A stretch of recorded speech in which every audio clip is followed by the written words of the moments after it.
సభకు అధ్యక్షత వహించిన మిత్రుడు నరహరి, మరి తోటి సోదర సోదరీమణులారా, ఈరోజు అఖిల భారత పిలుపునానుసారం ధర్నా జరుగుతూ ఉంది. ఢిల్లీలో కూడా మన ఆఫీసర్ చేతులతో ఈ నిరసన జరుపుతా ఉన్నారు. సందర్భము 2025-2026 బడ్జెట్ సమావేశాలు. బడ్జెట్ లో ఈపీఎఫ్ పెన్షనర్స్ కు సంబంధించిన సమస్యలపైన కూడా ఈ ప్రభుత్వము ఏదన్నా కొంత మన ఖాతాలు కూడా ఏమైనా ఇస్తున్నా కోర్టుగా మన ఇస్తున్నా అనే ఒక ఆలోచన, ఒక కోరికతో మనం ఆ ధర్నా నిర్వహిస్తా ఉన్నాం. సరే, దీనికి ప్రతిపక్షాల పార్లమెంటు సభ్యులు కానివ్వండి, అధికార పార్లమెంటు సభ్యులు కానివ్వండి, వాళ్ళ యొక్క సహాయంతో కోరుతా ఉన్నాం.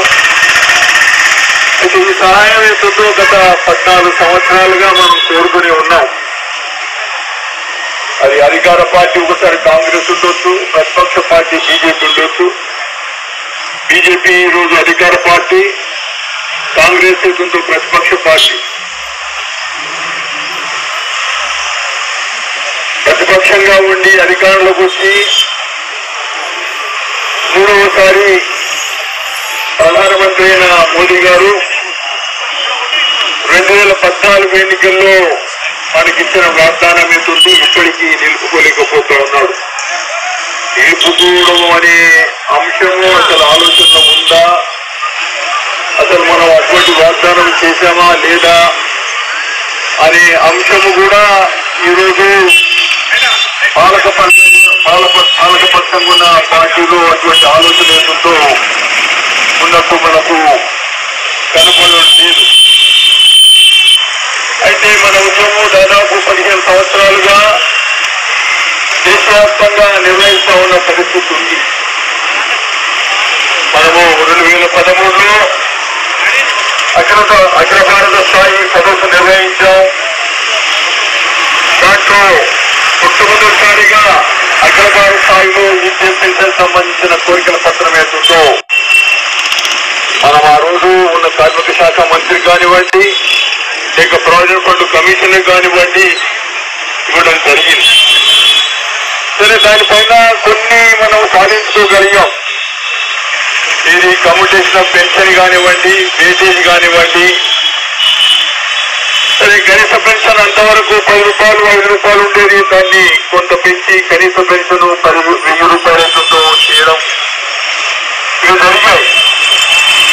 ఆ రోజుల్లో 1000 రూపాయలు ఇచ్చినప్పుడు కొత్తగా అధికారులకు వచ్చిన బీజేపీ పార్టీ దేశవ్యాప్తంగా ప్రావిడెంట్ ఫండ్ ఇతర యొక్క ఖర్చులతో పెద్ద ఎత్తున ప్రచారం చేసుకుంది. మేము ప్రభుత్వం రాగానే ఈపీఎఫ్ పెన్షనర్స్ 1000 రూపాయలు చేశాము. అదే వెంకయ్య నాయుడు గారు రవీంద్ర భారతిలో మాట్లాడుతూ మాకు 1000 రూపాయలు ఏం గుణగామని తెలుసు, గుడిలో మెల్లగా అవుతుందో 1000 రూపాయలు ఈరోజు ఇస్తా ఉన్నాము, తప్పకుండా వాటిని సమీక్షిస్తాము, సమీక్షించి వాటి ఏదో పెంచినందుకు ప్రయత్నిస్తాము అనేది కూడా చెప్పడం జరిగింది. కానీ ఇక్కడ ఒక అంశం మనం దృష్టి పెట్టుకోవాల్సింది ఏంటంటే, ఎన్నికలకు మొదలు ఈరోజు పాలకవర్గంలో ఉన్న పార్టీయే కనీస పెన్షన్ 3000 కావాలని, కరువు భత్యం ఇవ్వాలని, సంవత్సరానికి పెన్షన్ పెంచాలని, ఈ నిధులన్నీ కేంద్ర ప్రభుత్వం భరించాలని ఆలోచన ఎవరికరో ఇంకో అందరూ వాగ్దానాలు చేశారు. కానీ అదేదో సాగుతున్నట్టు ఎరుదాటి వరకు 7 మల్లన్న, తర్వాత 3 మల్లన్నట్టు అధికారులకు వచ్చిన తర్వాత అసలు మన విషయమే చెప్పుకోవడం లేదు. మిత్రులారా, ఈ పరిస్థితి అయితే ఏమంటే అసలు వాళ్ళకు ఉంటే కదా.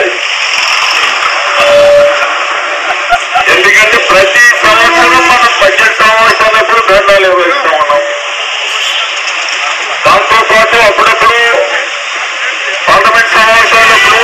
నిర్వహిస్తా ఉన్నాం.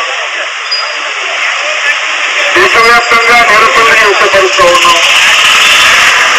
మరి ఎక్కువ లేక మేము ఇచ్చిన వాగ్దానం నిలుపుకోవాలంటే దానికి ఏదో విధంగా ఒక రెస్పాన్స్ అనేది స్పందన అనేది ఉండాలి. కానీ అటువంటి స్పందన ఏతుందో ఈ ప్రభుత్వం నుంచి కనపడలేదు మిత్రులారా. అందుకొరకు ఈరోజు మన ముందు చాలా పెద్ద గురుతరమైన బాధ్యత ఉంది. గురుతరమైన బాధ్యత మనం ఇంతవరకు చేసిన కార్యక్రమాలను సమీక్షించుకోవాల్సిన అవసరం ఉంది. మనం గత 14-15 సంవత్సరాలుగా చేస్తున్న కార్యక్రమాలలో గుడిగా మెల్లగా కొంతమేరకి మనం సాధించుకోగలిగాం. కనీసమైన పెన్షన్ ఏతుందో కనీస పెన్షన్ వంటి బ్రతికడానికి కావకుండా బ్రతకడానికి ఏతుందో సబ్సిస్టెన్స్ పెన్షన్ కావాలని కోరుతా ఉన్నాము. దాని కొరికేస్తుందో ప్రయత్నం మనం చేయాల్సిన అవసరం ఉంది. మరి ఆ విధంగా గుర్తనే బాధ్యత నిర్వహిస్తూ మరి మనం ఈరోజు మన బ్రహ్మచారి గారు చెప్పినట్టు మరి రేపు కార్యక్రమం ఏంటుందో ఇక్కడ ప్రావిడెంట్ ఫండ్ ఆఫీస్ ముందు టికెటింగ్ చేయొస్తుంది. చాలా సంతోషం, టికెటింగ్ చెయ్యాలి. కానీ ఆయనే చెప్పారు దీని యొక్క జోన్ ఆఫీస్ అవుతుందో కొత్తపేట ఉంది, హైటెక్ జోన్ లో ఉంది. అక్కడ వెళ్ళడమే చాలా కష్టం. నేను 2-3 సార్లు అయితే ప్రయత్నించాం.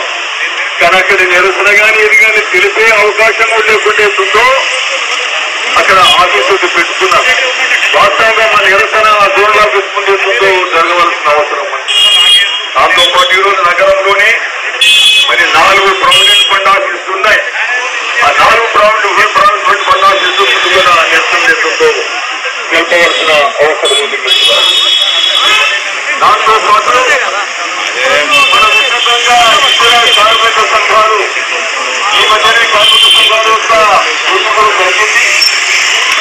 సరే దాన్ని నిలకడగా ఉన్నప్పటికీ కానీ వాళ్ళ యొక్క సహాయం కూడా కోరవాలి.